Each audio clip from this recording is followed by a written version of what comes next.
मेरे प्यारे स्टूडेंट्स, आज जो हम लोग पढ़ने वाले हैं वास्तविक संख्या, पहला पार्ट है जो क्लास 10th का।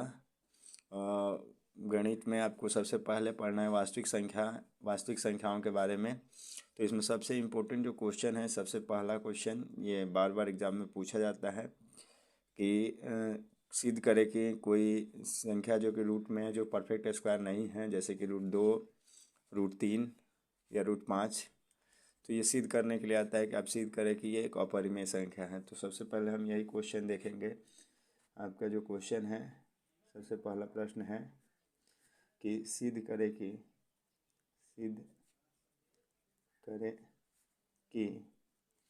√2 एक अपरिमेय संख्या है। ठीक है, अपरिमेय संख्या है। ये क्वेश्चन पूछा जाता है बार बार एग्जाम में कि सिद्ध करें कि आप √2 जो है एक अपरिमेय संख्या है। और ये इम्पोर्टेंट क्वेश्चन है, ऐसे भी ये आपको एग्ज़ाम में पूछा जाता है, या आप सीबीएसई से है, सीबीएसई से पढ़ा है अगर, तो सीबीएसई में भी आपको ये पूछा जाता है कि prove √2 is an irrational number, है ना। अब बिहार बोर्ड में खास करके ये क्वेश्चन आता है। तो चलिए इसको देखते हैं कि कैसे सिद्ध होता है और कैसे इसको सिद्ध किया जाता है कि √2 जो है एक अपरिमेय संख्या है। तो सबसे पहले हम यहाँ मान लेते हैं कि यदि संभव हो, यहाँ हम इसको सिद्ध करते हैं। तो इसके प्रमाण में लिखते हैं हम कि यदि संभव हो तो माना कि √2 एक परिमेय संख्या है। ऐसे हमको सिद्ध करना है कि ये एक अपरिमेय संख्या है, लेकिन यदि संभव हो तो मान लेते हैं कि यह एक परिमेय संख्या है। इस तरह से जब भी हमको प्रूफ करना होता है, ये जो प्रूफ का तरीका है इसको हम बोलते हैं प्रूफ बाय कंट्राडिक्शन, मतलब विरोधाभास द्वारा हम सिद्ध करते हैं। जैसे कि हमें जो सिद्ध करना है कि √2 एक अपरिमेय संख्या है, लेकिन हमने मान लिया क्या कि √2 एक परिमेय है और सिद्ध करना है हमें अपरिमेय। तो उसको उल्टा हमने माना, उल्टा इसको विरोधाभास द्वारा हम, है ना, प्रूफ बाय कंट्राडिक्शन, है ना, विरोधाभास द्वारा प्रमाण हम कहते हैं। तो यहाँ हम मान लेते हैं कि √2 एक परिमेय संख्या है। तो जब परिमेय संख्या है तो परिमेय संख्या के जो प्रॉपर्टी होती है कि जो P/Q के रूप में लिखा जा सके, उसे हम परिमेय संख्या कहते हैं। तो इसलिए यहाँ पे हो जाएगा कि √2 का जो वैल्यू हो जाएगा वो हो जाएगा इक्वल टू P/Q, है ना, यानी P/Q, जहाँ P और Q कोई पूर्णांक है, जहाँ P तथा Q कोई पूर्णांक है और, है ना, और Q का वैल्यू जो है 0 के बराबर नहीं है, यानी Q is not equal to 0। तो ये परिमेय संख्या के परिभाषा को क्या करेगा, सेटिस्फाई करेगा। अगर हमने माना कि ये एक परिमेय संख्या है तो इसका वैल्यू जो हो जाएगा √2 का वैल्यू P/Q के फॉर्म में होगा। इतना लिखने के बाद हम यहाँ लिखते हैं कि P और Q के रूप में, जब P/Q के रूप में आया है, तो अगर P और Q में कोई आपको उभयनिष्ठ गुणनखंड हो तो उसको हम विभाजित कर लेते हैं। यानी अगर HCF ऑफ PQ, यहाँ लिखते हैं यदि HCF ऑफ PQ, यानी P और Q का जो महत्तम समापवर्तक है इज नॉट इक्वल टू 1, मतलब एक नहीं है, एक के अलावे कोई और है ना, तो उसे, है ना, उसे सरलतम रूप में लिखने पर तो क्या हो जाएगा, उसको सरलतम रूप में लिखेंगे तो जो हो जाएगा √2 इज इक्वल टू हो जाएगा आपका A/B। मतलब यहाँ एक चीज़ समझेंगे हम लोग इसको कि कैसे हैं। जैसे कि हम यहाँ मान लिए कि √2 का वैल्यू जो है इज इक्वल टू P/Q के फॉर्म में है। तो यहाँ जो भी, मतलब जैसे कि फॉर एग्जांपल अगर हम मान लेते हैं जैसे 2A/2B के फॉर्म में है ना, यानी कि P का वैल्यू ये है 2A और Q का वैल्यू है, तो इन दोनों का जो HCF है यहाँ पे, HCF ऑफ PQ जो है आप दोनों का देखेंगे, पी का वैल्यू 2a है, इसका 2b है, तो HCF दोनों का 2 है। तो यहाँ से हम 2 को इसको सरलतम रूप में विभाजित कर लेंगे, तो P/Q का वैल्यू जो हो जाएगा वो हो जाएगा A/B। अब A/B हो जाने का मतलब क्या है कि यहाँ पे HCF ऑफ AB जो अब होगा ये इक्वल टू 1 होगा, है ना।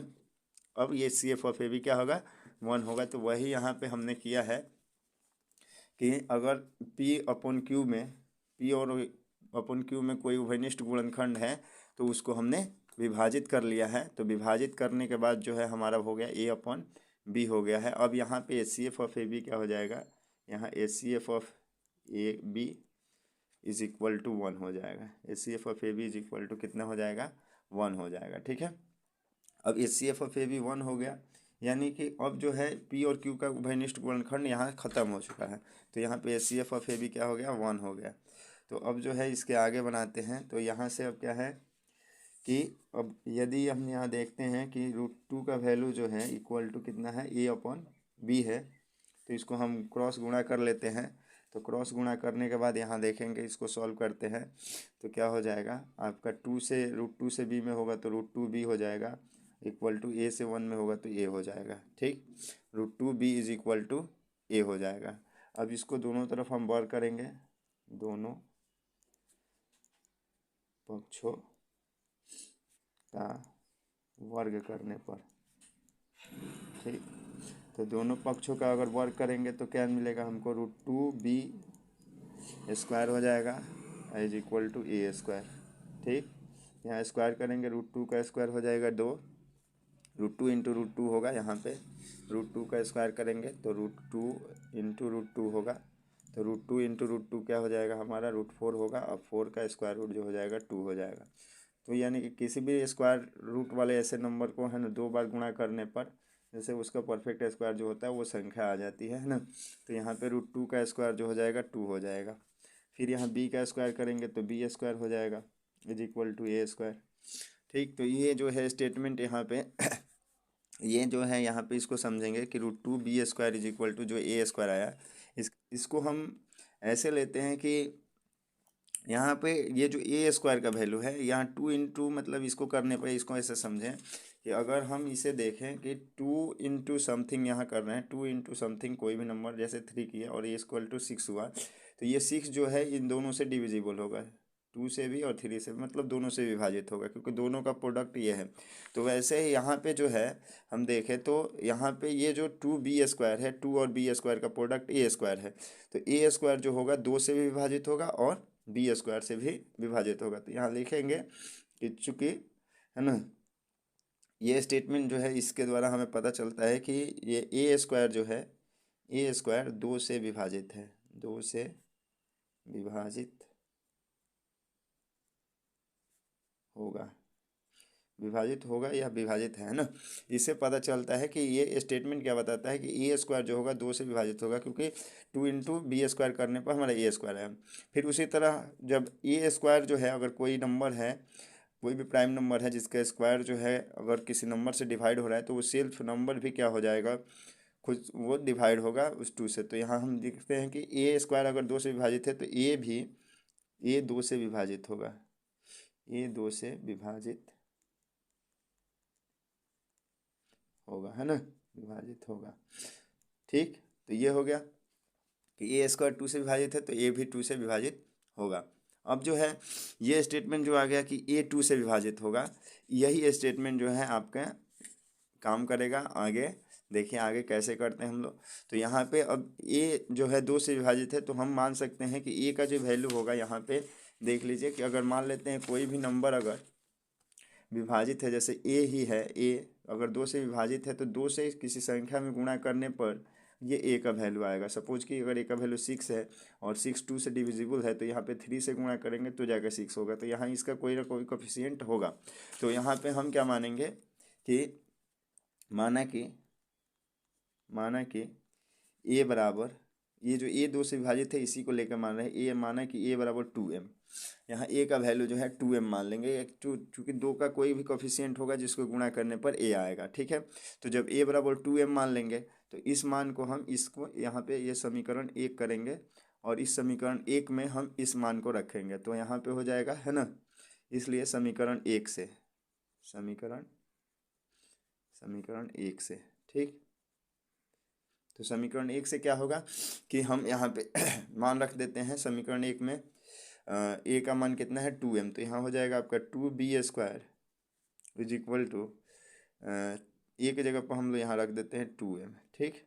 ए की जगह पे यहाँ पे ये समीकरण में हम लोग यहाँ पे 2m² रख देते हैं, तो ये कितना हो जाएगा, तो ये हो जाएगा 2b² is equal to 4m² ठीक।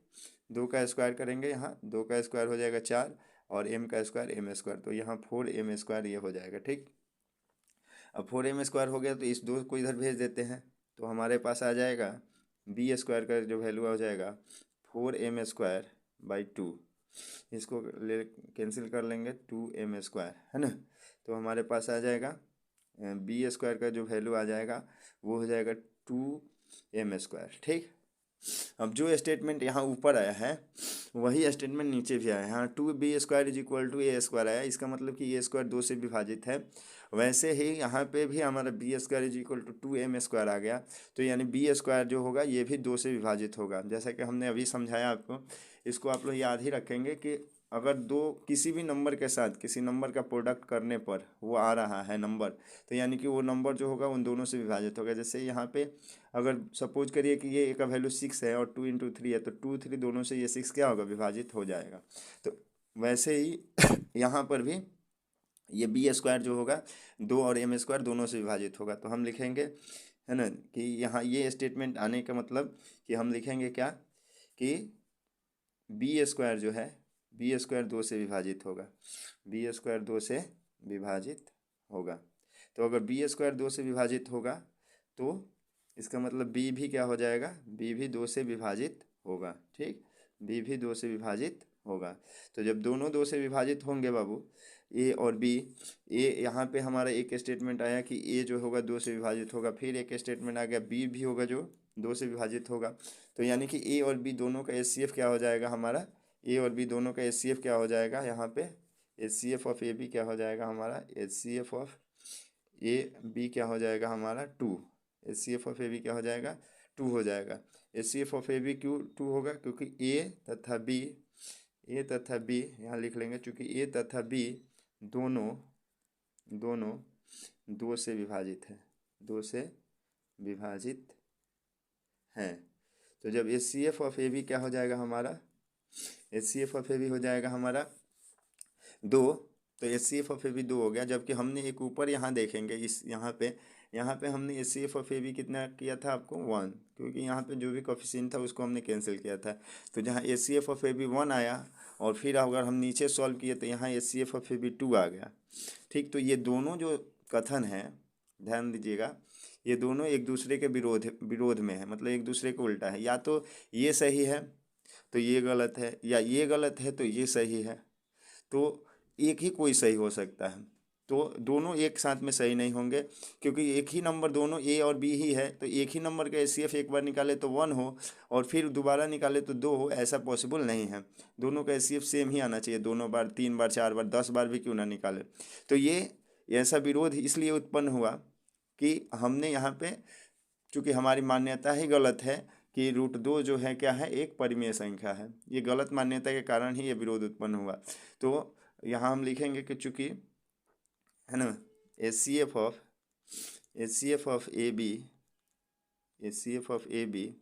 इज इक्वल टू 1 तथा HCF of AB is equal to 2, दोनों एक दूसरे के क्या हैं बाबू, दोनों एक दूसरे के विरोधी हैं। क्या है, विरोधी हैं। तो विरोधी हैं, दोनों एक दूसरे के विरोधी हैं, इसलिए विरोधी हैं है ना। यह विरोध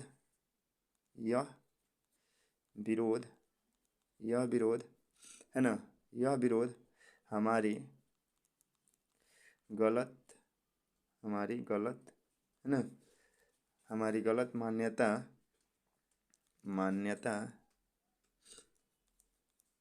के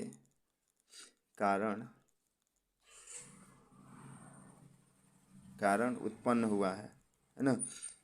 यह विरोध हमारी गलत मान्यता के कारण उत्पन्न हुआ है कि √2 परिमेय है, कि √2 परिमेय है। हमने ये गलत माना है कि √2 परिमेय है, इसलिए ये विरोध उत्पन्न हुआ है। अतः इससे ये सिद्ध होता है कि √2 परिमेय नहीं है, ये क्या है, एक अपरिमेय संख्या है। तो इसको हम लिख लेंगे, अतः इससे सिद्ध होता है कि √2 जो है एक परिमेय संख्या नहीं, एक अपरिमेय संख्या है ना। हम यहाँ लिख लेंगे अतः, है ना, अतः इससे सिद्ध होता है, सिद्ध होता है, सिद्ध होता है कि √2 एक परिमेय नहीं, एक परिमेय संख्या नहीं, है ना, एक अपरिमेय संख्या है, एक अपरिमेय संख्या है ना। और ये हमारा प्रूफ हो गया। ठीक, ये हमारा जो है प्रूफ हो गया कि √2 जो है एक अपरिमेय संख्या है। ठीक है, तो इसको हम ऐसे प्रूफ करते हैं, तो आप इसको आराम से ऐसे प्रूफ कर सकते हैं। ठीक है, थोड़ा सा आप इसको चाहे तो स्क्रीनशॉट ले लें, है ना, स्क्रीनशॉट करके आप इसको नोट कर सकते हैं, है ना। आप एक बार इसका पूरा का स्क्रीनशॉट ले लें और इसे आप नोट कर लें, एकदम आपका इसी तरह प्रूफ होगा।